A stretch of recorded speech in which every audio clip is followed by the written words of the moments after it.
Ya silakan Riel, ada yang mau kamu tanyakan? Malam Kak Ilia, Shalom. Ya Shalom, silakan. Ada yang mau Eh, ditanya?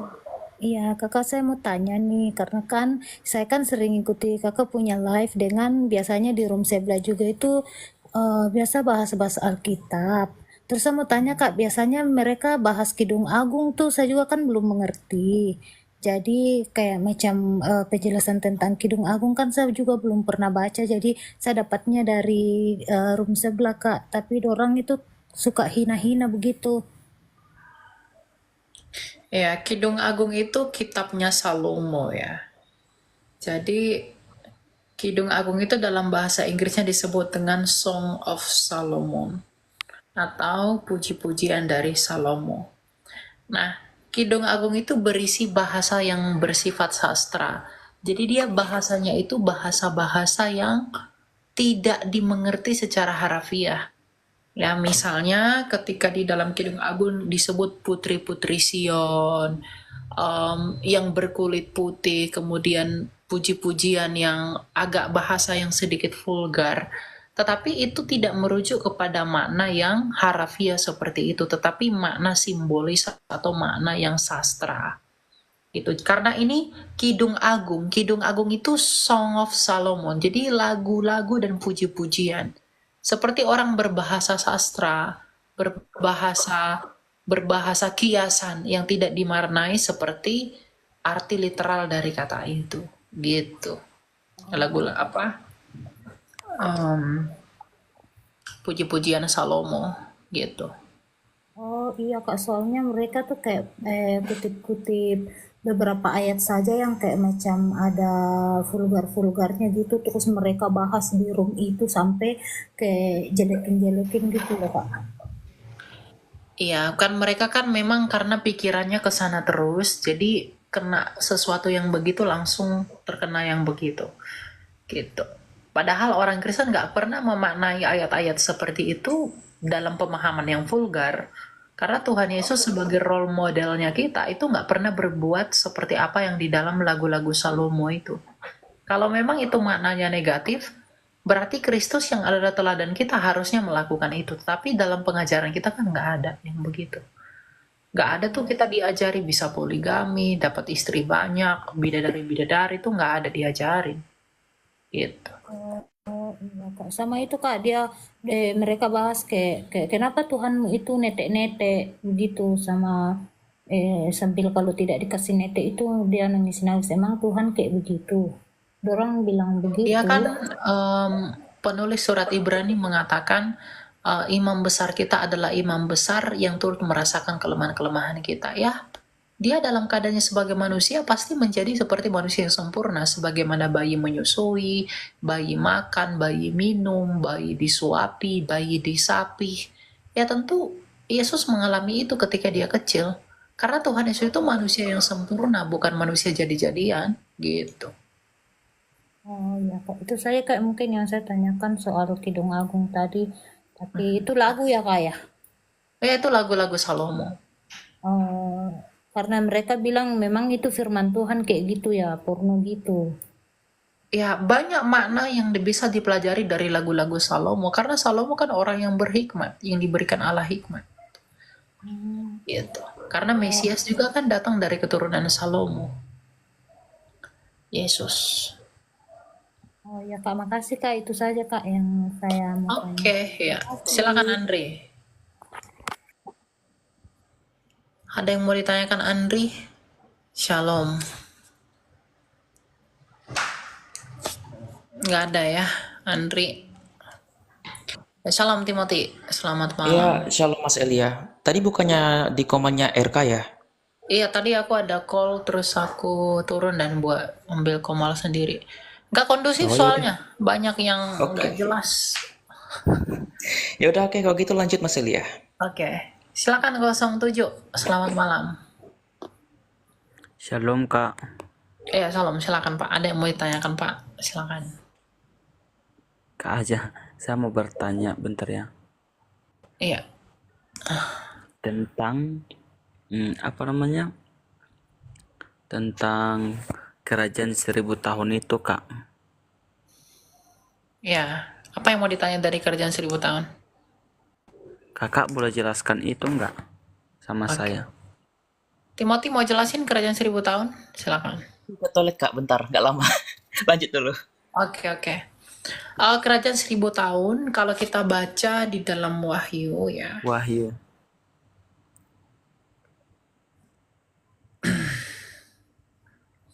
Kita baca di dalam Wahyu 20 dikatakan begini ayat 1 sampai 15. Ya, kita lihat di ayat di ayat 6. Wahyu 20 ayat 6. Dikatakan begini, berbahagia dan kuduslah ia yang mendapat bagian dalam kebangkitan pertama itu, kematian yang kedua tidak lagi berkuasa atas mereka, tetapi mereka akan menjadi imam-imam Allah dan Kristus, dan mereka akan memerintah sebagai raja bersama-sama dengan dia 1000 tahun lamanya. Nah, kerajaan 1000 tahun ini kapan? Kerajaan 1000 tahun itu adalah saat ini. Ya, saat ini, sejak Kristus Mesias datang lahir ke dunia, sampai nanti kedatangannya yang kedua kali. Itulah kerajaan kerajaan 1000 tahun itu. Ya, jadi bukan nanti. Karena kerajaan 1000 tahun itu merujuk kepada kerajaannya Mesias. Sejak dia lahir dan sejak dia sampai dia akan datang yang kedua kali. Makanya di akhir masa kerajaan 1000 tahun itu iblis akan dilepaskan. Iblis akan dilepaskan itu merujuk kepada antikristus yang akan menganiaya orang Kristen di akhir dan penghujung zaman kerajaan Yesus Kristus. Ya, jadi kerajaan 1000 tahun secara gematria orang Ibrani, kita dapat mengetahui bahwa 1000 tahun itu berasal dari perkalian angka gematria 10 kali 10 kali 10 atau 10 dikali di pangkat 3. Itu 10 itu artinya penuh, ya, sempurna. Nah, 3 itu adalah angka ilahi, merujuk kepada Tritunggal. Jadi 10 pangkat 3 itu merujuk kepada waktu yang penuh menurut ketetapan ilahi, yaitu waktu kerajaan ilahi yang penuh dan sempurna yang ditegakkan oleh Kristus ketika datang ke dunia. Ya, makanya dikatakan dalam Lukas 16 ayat 16 bahwa hukum Taurat dan kitab para nabi itu berlaku sampai tampilnya Yohanes Pembaptis, dan sejak saat itu kerajaan Allah diberitakan. Nah, kerajaan Allah diberitakan ini adalah apa? Yesus Kristus sendiri.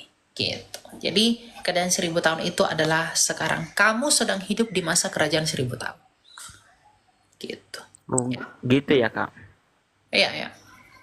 Jadi itu aliran amilenium atau premilenialisme. Itu amilenium. Oh, bukannya apa perbedaan kedua itu ya?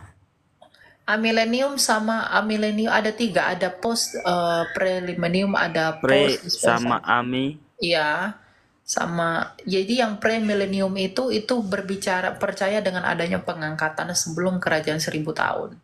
Kesusahan besar sebelum kerajaan 1000 tahun. Nah, saya tidak percaya dengan pengangkatan. Saya Karena? percayanya dengan kebangkitan. Gitu. Karena Tuhan Yesus sendiri yang ngomong bahwa semua orang, baik orang pilihan, itu akan mengalami masa aniaya. Gitu. Emang kan bukannya dikatakan bahwa kita akan nanti bangkit dari antara orang itu? Betul, itu kebangkitan, bukan pengangkatan. Apa bedanya punya kebangkitan dengan pengangkatan? Bukannya kita nanti diangkat ke surga gitu atau? Enggak. Kalau pengangkatan itu percayanya orang-orang pilihan itu tidak mengalami penganiayaan.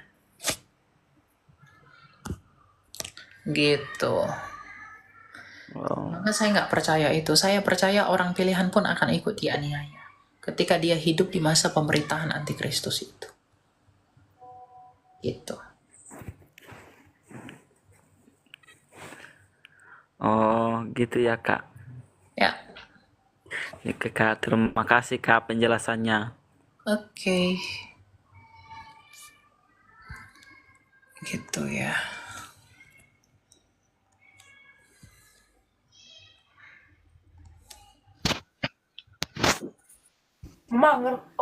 Dia ngerti ya bahasa Batak ya, Bang? Shalom, selamat malam.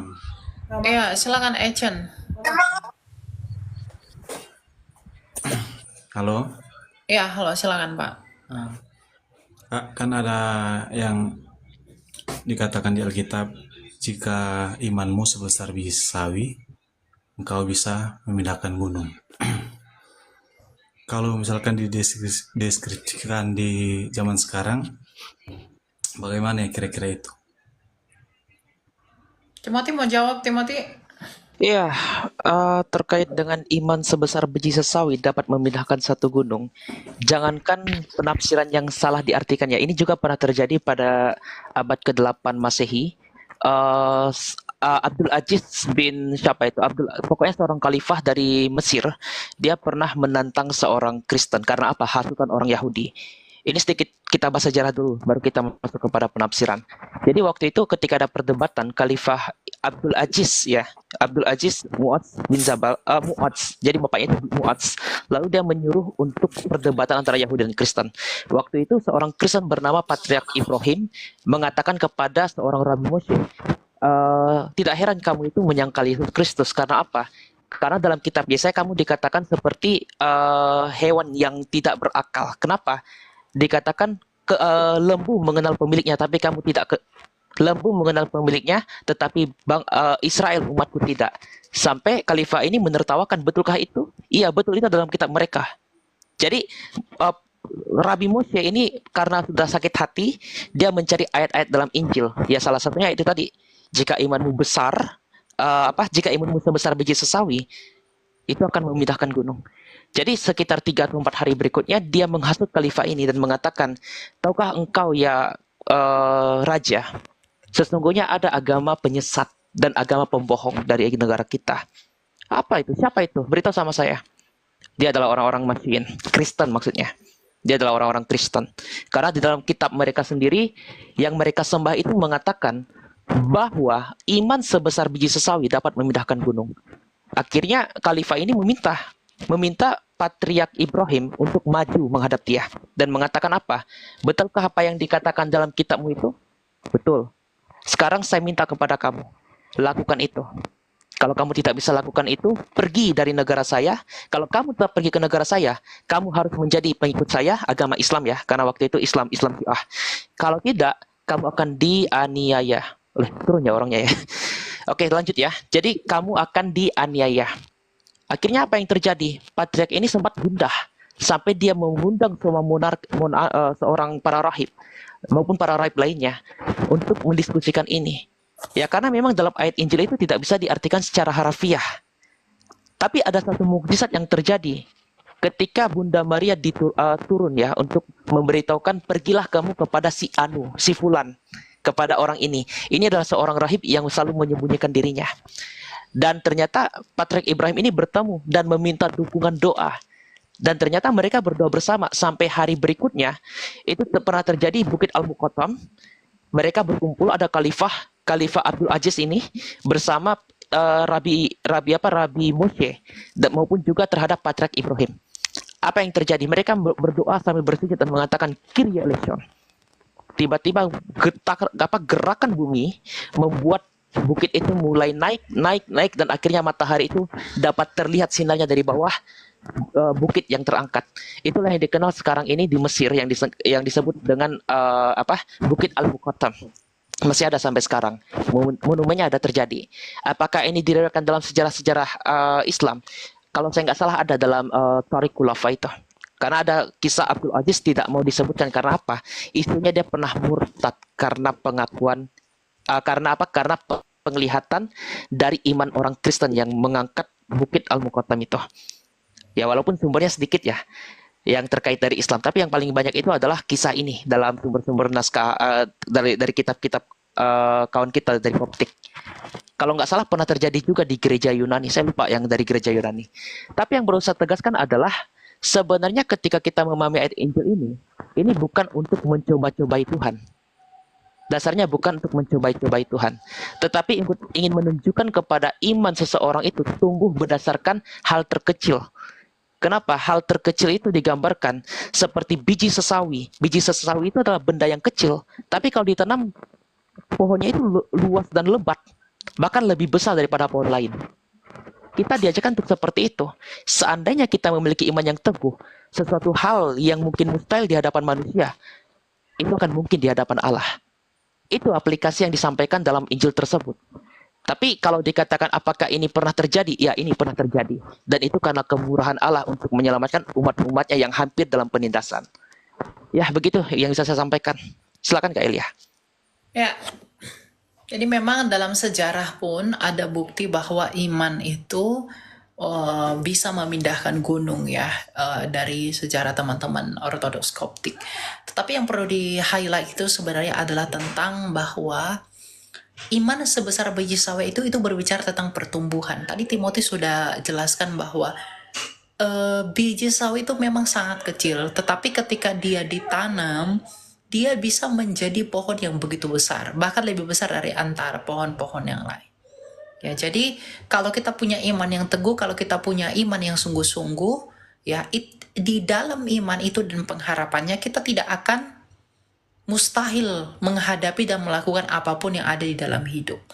Ya, ada suatu pendeta saya lupa, Bigman Sirait ya, Bapak almarhum pendeta Bigman Sirait, dia pernah berkata begini bahwa iman yang besar itu dapat memindahkan gunung, tetapi kalau iman yang benar adalah sekalipun gunung itu tidak pindah, tapi kamu tetap percaya.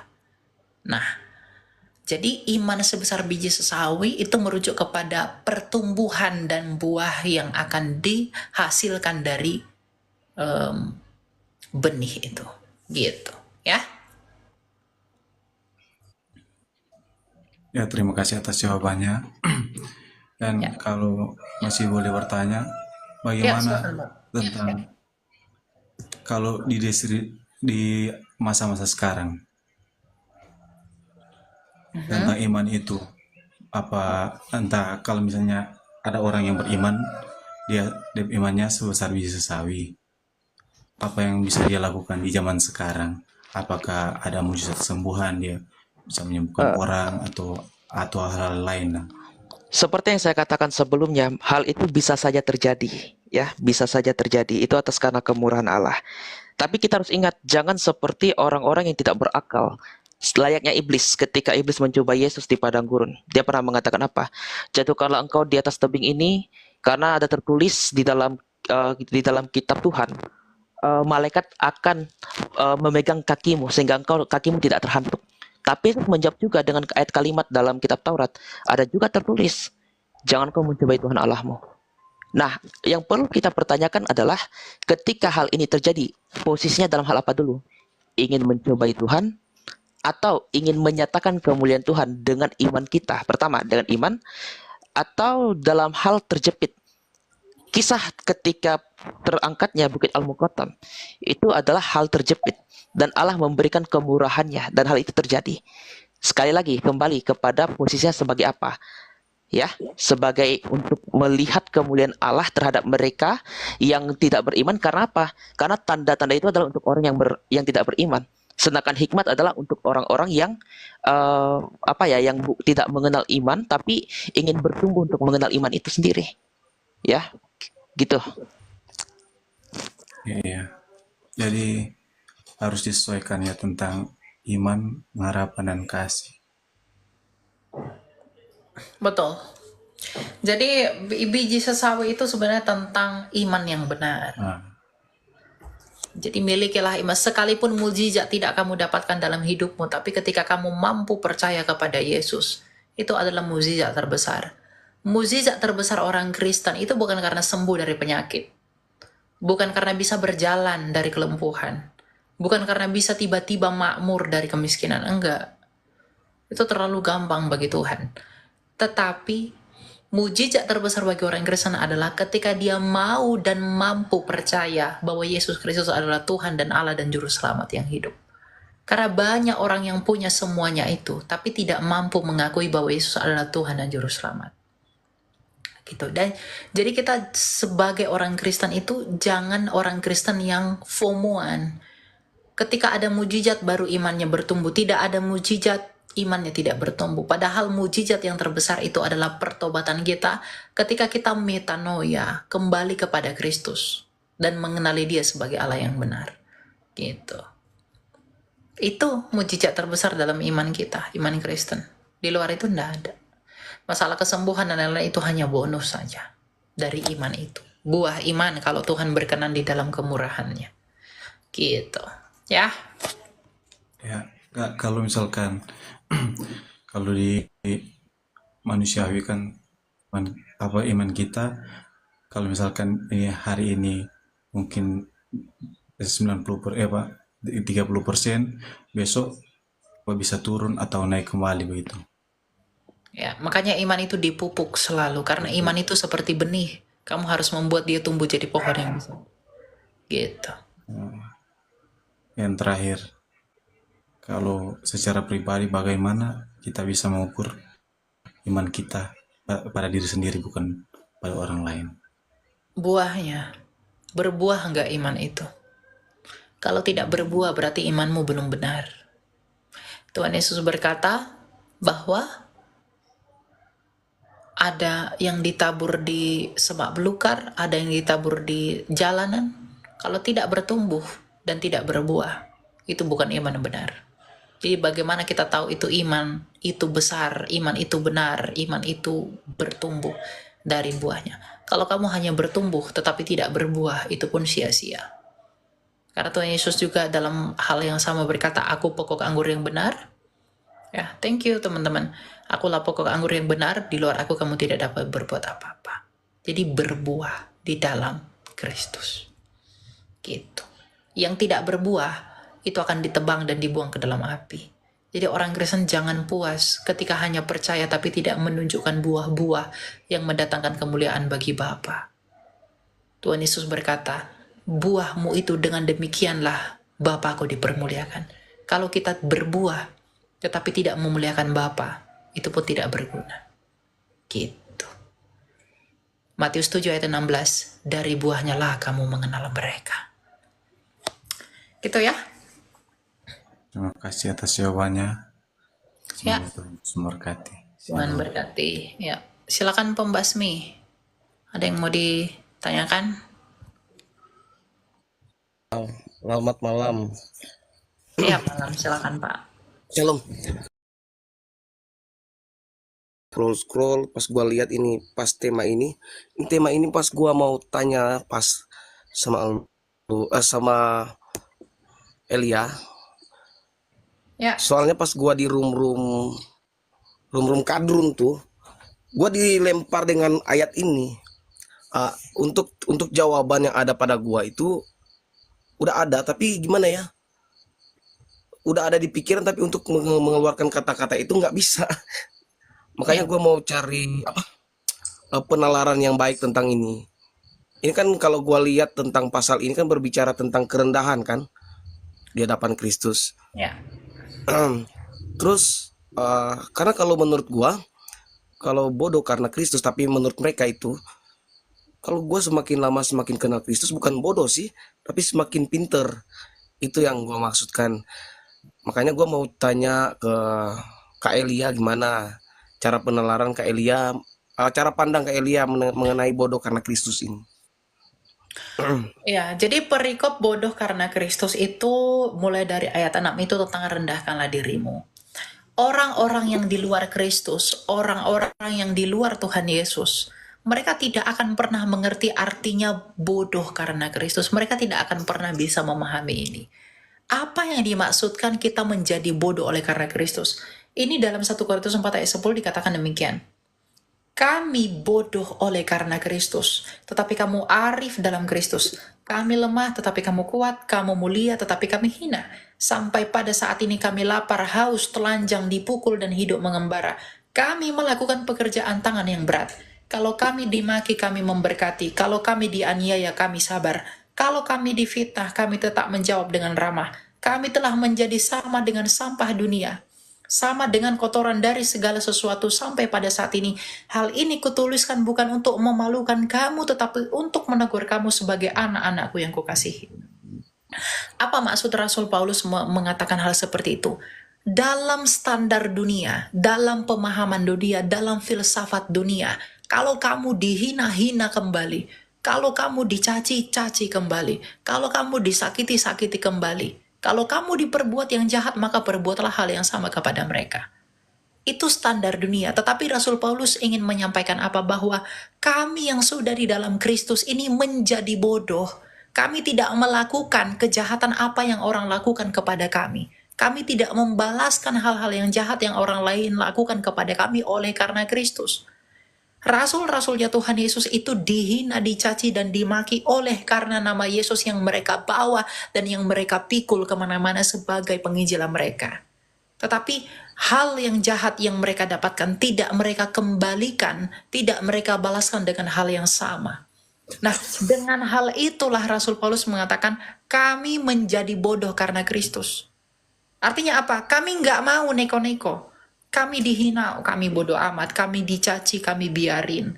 Kami dimaki, kami dibiarin. Kami tidak mau membalas seakan-akan seperti orang bodoh. Nah, sikap yang seperti itulah yang dimasukkan Rasul Paulus sebagai apa? Merendahkan Bodoh karena Kristus. hati. Merendahkan diri kan? Iya. Gitu. Jadi bukan bodoh dalam Oh, hal jadi intelektual, dalam hal apa, bukan begitu. Tapi iya, perendahan hati. makanya pas gua baca kan gua nanti ini gua langsung muncul di pikiran gua ayat ini karena dilontarkan sama Nora Aritonang kan. Hmm. Pas gua cari pemahaman, soalnya kalau cuman dengan satu ayat kan kita langsung terpengaruh gitu. Makanya gua baca pasalnya, oh berarti ini mengenai tentang membalas dengan baik itu, balas jahat jangan balas dengan jahat kan? Itu mengenai attitude kan? Betul, betul. Itu tentang moral, bahwa ketika orang menjahati kita, kita jangan jahati balik. Hukum dunia, Oh, kalau kita dijahati, jahati balik. Tapi kita menjadi bodoh dalam pandangan dunia oleh karena Kristus. Itu maksudnya. oh gitu ya. Oh jadi gambarannya misalkan kalau kita sebagai pelayan kan, kalau misalkan banyak orang yang mencaci maki kita kan, karena nggak usah gitu ya. Gambarannya seperti itu kan? Ya, jangan dibales, biarin aja. Oh, Ya orang anggap udah. kita itu orang bodoh. Ngapain sih dia mau dihina-hina, dimaki, dicaci? Bodoh Oh, banget sih dia mau diinjak-injak begitu. Nah, orang anggap kita bodoh, ya oke. nggak apa-apa. Tapi kita melakukan itu, kita tidak mau bales. Itu karena nama Yesus yang kita bawa. Kalau kita hina balik mereka, Mantap. apa bedanya kita dengan mereka? Kan gitu. Sama aja. Terus gini, berarti Kak Elia berarti kita sepaham. Cuman boleh nggak saya mau tanya satu lagi. Boleh Ya, nggak? Ini kok ini cuman gua mau samakan dengan pemikiran gua kalau sama tuh nggak. Soalnya pas gua tanya sama Bapak Budi Asali agak agak lain soalnya apa aja cara penalarannya Bapak Budi Asali soalnya pemahamannya udah tinggi tinggi sekali kan gitu. Sederhana yang penting kita bisa paham gitu. Tentang penyaliban antara Mesir dan di kota Sodom, penyalipan Mesir dan kota Sodom. di dua saksi Allah itu. Oh, itu secara simbolis disebut dengan Sodom dan Mesir. Sodom itu mewakili perilaku dan moralnya mereka. Sedangkan Mesir itu Berarti dosa kan? dengar dulu. Oh iya, Sodom itu mewakili moralnya mereka yang rusak. Orang-orang Yerusalem yang rusak moralnya di masa yang akan datang seperti Sodom, dan mereka menjadi penyembah berhala seperti orang-orang Mesir dalam Wahyu 11 itu. Gitu. Jadi itu simbol dari sikap dan moral di zaman antikristus yang akan membunuh dua saksi Allah di masa yang akan datang, yaitu Henok dan Elia.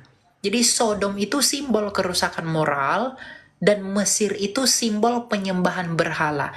Tempat Tuhan disalibkan di mana? Di Golgata di Israel. Nah, nanti orang Israel secara moral akan seperti orang Sodom dan akan seperti orang Mesir, yaitu penyembah berhala. Oh Gitu. gitu ya, simbol ya. Itu kan simbol, itu bukan harafiah, karena itu kitab apokaliptik. Oh gua udah paham. Cuman thank you. Makasih banyak untuk penalarannya yang baik. Soalnya gua gini nih, eh ini gua cari orang supaya ap- apakah sama dengan pemahaman saya atau enggak. Oke, makasih banyak Kak Eli. Sampai situ aja. Oke, oke, ya.